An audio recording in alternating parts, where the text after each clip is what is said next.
you. Okay, so we're gonna go over all of the pericarditises. Whatever. Okay, so so why don't you explain pericarditis? Pericarditis. Okay, so that's the inflammation of the pericardium that surrounds the heart. Yes. So our example was if you have your heart, it sits inside a sac, right? So that sac, it's supposed to be like as thin as an Ingles bag, we'll just say, like this. But now it's thickened, right? So now it's like a canvas bag, so it's become thicker, and so there is a thicker pericardium. So that's called pericarditis. It's a little bit harder to move. A little bit harder to move. Okay, we have pericardial effusion, right? So that is where your pericardium could be thickened or it could not be, but there's fluid in between the pericardium and the actual heart itself, and so that creates that creates friction with the heart and the heart trying to pump. Okay, now we have cardiac tamponade. Tamponade.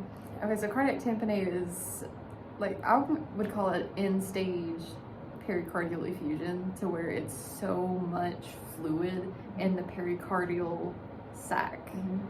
To the point where the heart cannot move or breathe anymore. It's practically drowning. There's so much fluid in there, the heart can't even pump because there's too much fluid in there. So normal heart like this, the pericardium is contracting.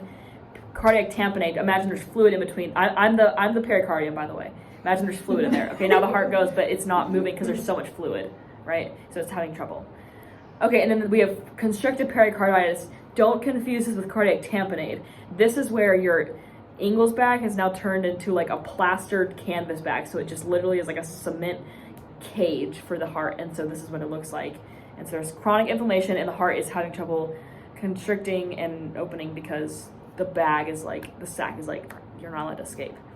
So the heart can be compressed in two different ways, and it can either be because of the pericardial tissue itself or because of the fluid.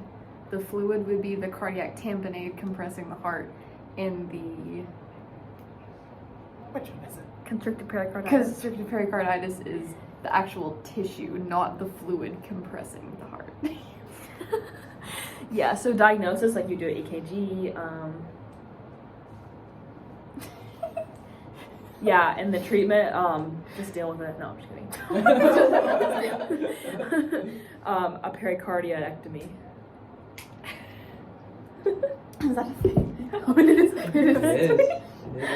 Oh yeah, well that is when they make a little hole in the pericardium to just release the fluid. Or they're gonna like de-plaster the pericardium. I don't know if that's a thing. The pericardiocentesis is when they shove like a big long needle into your chest and into that pericardial cavity and literally just syringe it out.